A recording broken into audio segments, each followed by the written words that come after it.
Chapter 1. A thin fog clung to the London backstreets, curling around ragged doorways and dilapidated buildings like a ghostly cat. In this impoverished warren of alleyways known as the Maze, the swirling vapor carried the scent of coal soot and stale beer. It was well past midnight, and though most decent folk had retired, the underbelly of the city still bustled with activity, quiet, furtive, and full of secrets. Kit Harper's boots made hardly a sound against the grimy cobblestones as she navigated by instinct, each twist and turn of the maze as familiar to her as a lullaby. A slight figure in dark, close-fitting clothing, she slipped in and out of shadows with effortless grace. London's underbelly was a strange place to call home, but Kit had never known anything else. At 23, she'd spent more years on these streets than not. A clever wit and nimble fingers had earned her a reputation among certain circles.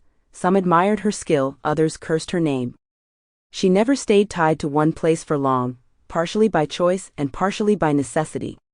When a person's living hinged on the ever-shifting boundary between survival and theft, it was often best to keep moving. Tonight, however, she was restless.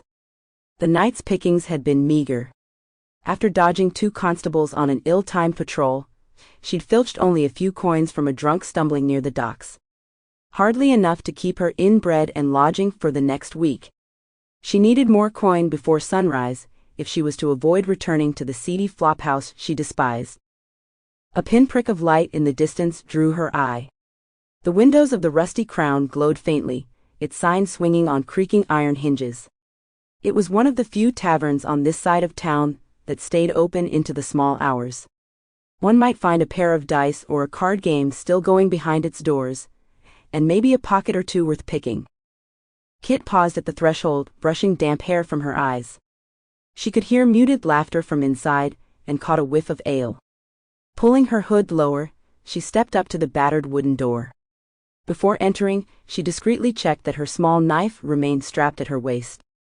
You never knew when you'd need to defend yourself in a place like the Rusty Crown.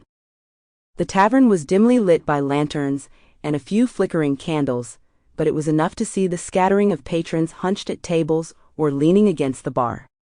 Smoke from cheap tobacco hung thick. Kit spotted 2 servers weaving among the rickety tables, balancing trays of foamy tankards. Her gaze then shifted to the bar itself. A tall woman with broad shoulders and a sturdy build stood behind the counter, wiping a wooden mug with a rag. Firelight glinted off her auburn hair. There was something commanding in her posture, like she was more accustomed to giving orders than taking them. Sample complete. Ready to continue?